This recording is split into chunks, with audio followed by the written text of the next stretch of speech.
for listening to Uncle Sam's Soccer Podcast, keeping you up to date with the latest in American soccer. And don't forget to subscribe.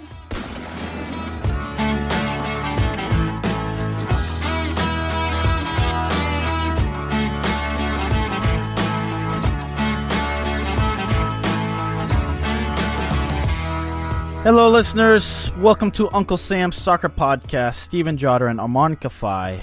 Got another fantastic episode. We got USSF presidential candidate Michael Winograd joining us. Yes, fantastic episode. And we just want to let our viewers, or I keep saying viewers, man, but these are our listeners. I mean, same thing. They view the show. Same thing. But we just want to inform you guys. We talked to Steve Gans for about an hour, I would say, maybe a little bit less. Winograd, I had something to do. So we're restricted to a certain amount of time. We would have loved to go more in depth into his ideas. So that's why our interview is a little bit more shorter compared to the ones we had with Steve Gans. He has something to do. So we're not biased towards anybody. We're not giving people certain amounts of time. We just let them talk. And if they have a time constraint, we will oblige to it as well. Yes, and we do give a reaction to some of his pointers following the interview. Just kind of. Yeah, I mean, I thought it was a fun interview. It was very interesting. We start to distinguish Steve Gans and Michael Winograd. Now, the invitation is open to the other 6 candidates. Yeah, I'll reiterate: Kyle Martino, Carlos Cordero, Kathy Carter, Eric Ronaldo, Hope Solo, and Paul Caligiuri. We would love to talk to you guys and have a great discussion for our listeners. Yes, and we talk about the youth. He offers different ideas on the youth. I think I haven't seen a candidate really come up with this idea. Same with the women's game. He offers more concrete ideas than just equality. Now, equality is very important. I want to irradiate that equality is a given. It baffles my mind that we're still on these subjects, but yes, it happens. So we need to make sure we correct those at the top level and on throughout society. In fact, we want to make sure we correct those ideas, but it's a given. So Winograd mentions equality, but he offers other concrete examples and ideas on how to promote and change and really boost the women's game, because it is when it comes to women's sports, the women's national team is ranked number 1 when it comes to ratings. Some of the highest rated televised soccer games in America are with the women's. And what's that tell you? We don't care as a nation. We don't care if it's the men or the women. We just care about the sport. We just care if it's soccer. Yes. But and especially when it's the red, white, and blue. But that's just how it is. We just love soccer. As a country, we're continuing to grow, but we genuinely love soccer regardless if it's the men or women. No, I agree. And I think we need to work towards expanding both games. And Winograd, you'll listen to what he says and take it as you will. It's more than just equality. I think it's a positive step towards something. It's a lot like what Paul Lapointe was saying about the U.S. Women's Open Cup that he would have proposed if he was president. Yeah, we also get into the youth, as I mentioned, and promotion. Everyone's favorite subject: promotion relegation.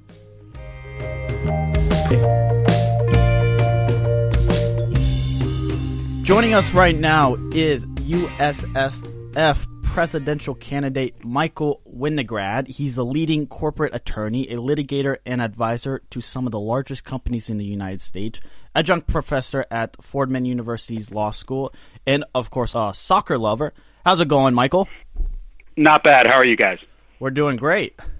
Yeah, we're doing well. And just looking into your history, Michael, you have a long history regarding the sport of soccer. You played collegiate soccer at Lafayette College and professionally in Israel, which I found really interesting. You were an assistant coach at the University of Richmond. You helped organize and manage the largest NCAA Division I men's soccer final for NCAA history. You've coached youth camps. And since 2009, you served on the board of your town's soccer organization, where you've developed coaching and player initiatives.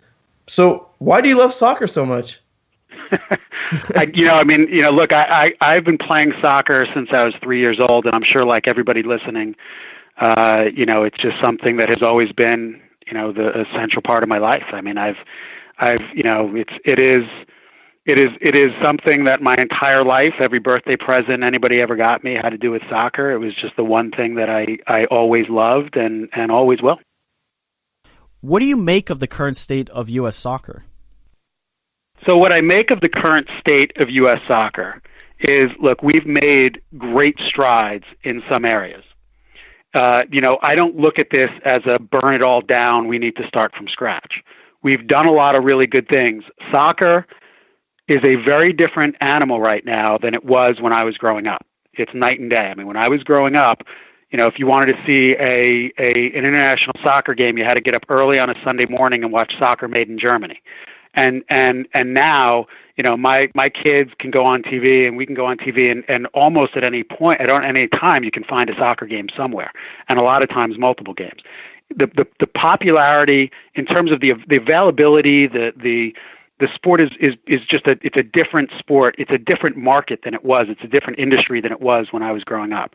But we've lagged behind in a lot of areas, and I think you can be cynical about why, or you cannot be cynical and just say, folks, the powers that be focused on certain areas and at the expense of some other areas.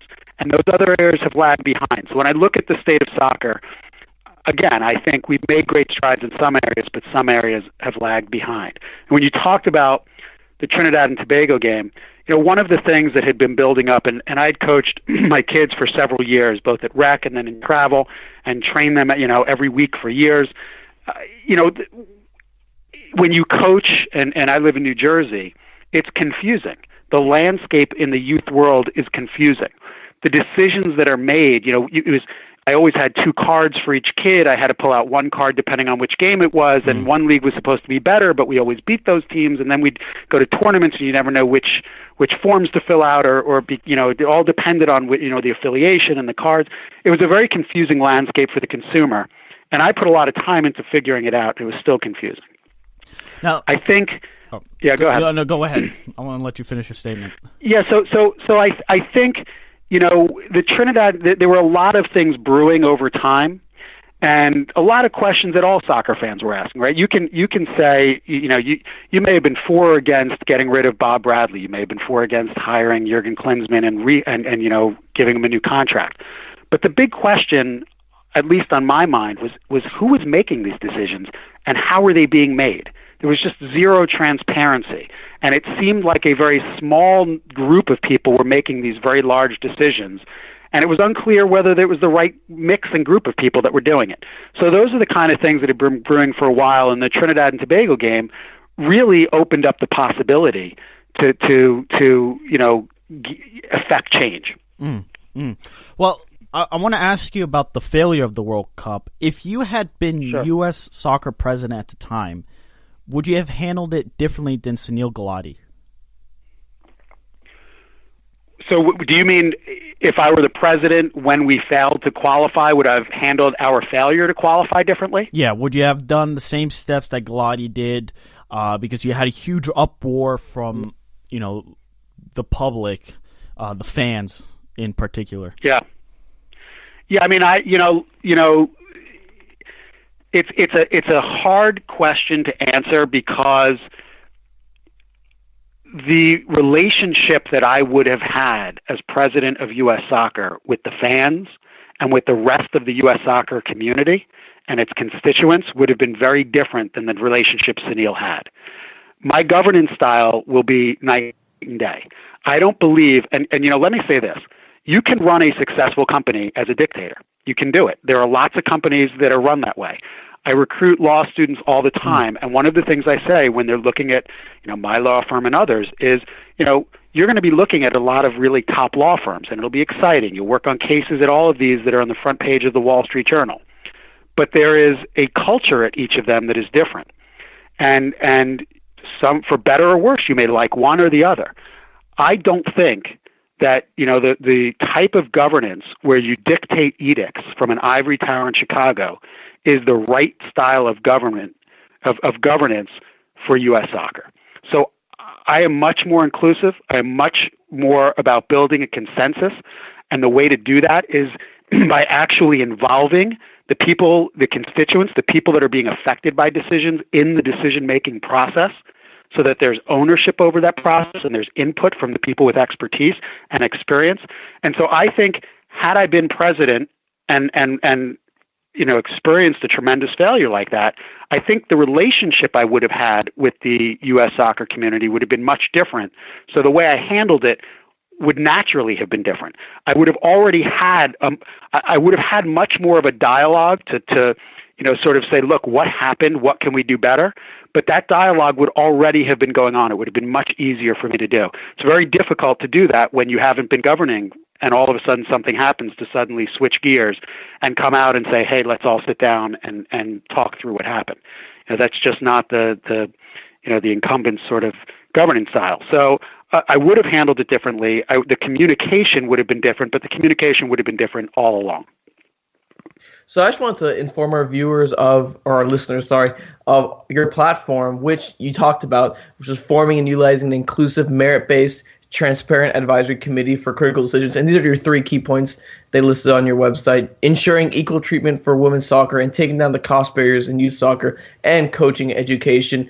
So just start off, how are these 3 initiatives different from the ones other presidential candidates have proposed, such as Ronaldo or Steve Gans or Kathy Carr, just to name a few? And how exactly are you going to get these initiatives to go from the idea stage to the action stage? Because sometimes we hear, oh, we're going to do this, we're going to do that, but a lot of them just seems like all talk, no action. Yeah, so there is certainly overlap in many ideas. And these ideas have been, my ideas that have been on my platform from the beginning. And certainly people, I think other candidates' ideas have evolved and sort of moved in the direction. And, imitation is the best form of flattery. But, there are certainly differences. I don't know that when you look at the details, I think that sometimes people don't quite appreciate the nuances and the subtle differences. But ultimately, it's about getting these things into effect. And, what I can tell you is that I've been doing this for 17 years at the highest level. So if you want to talk about an inclusive, form of governance where you're bringing in committees and you're building a consensus on key critical decisions, I've been doing that for Microsoft and Bank of America and Samsung and Bain Capital. We've gotten the question, can you lead an organization with $150 million in revenue? I'm dealing with companies with hundreds of times that revenue. Bain Capital has $75 billion under management. I've negotiated settlements in cases where hundreds of millions of dollars were at stake just over that case. And I say that because saying, everybody, a lot of the candidates say youth soccer is fractured, we got to fix it. Well, that's great. How are you going to do it? Because if getting people in a room and articulating persuasively a common path forward that you can get buy-in from all sides were an easy thing to do, I'd be out of a job. It's not an easy thing to do. It requires intelligence. It requires fairness and open-mindedness. It requires hard work. You have to be prepared and diligent, and you need perseverance. And it's a skill. You have to have the ability to synthesize facts in real time, understand varying perspectives, and actually creatively in real time come up with solutions that you can articulate to both sides. And the downside to not following that path together, I don't think, I just don't see the other candidates with that skill. And so it's an easy thing to sort of scour the internet and find a bunch of things and say, look, let's do this, let's do that. You want equal rights for women, it's gonna take renegotiating a CBA. I renegotiate contracts much more complicated than these CBAs all the time. And I do it for the highest levels, the biggest companies in the world, with their biggest cases. So, saying, can you do it? This is exactly what I do. And the reason I got into this race, when I looked at the field, frankly, I said, and by the way, there are other candidates with strengths that will help them in this job. I just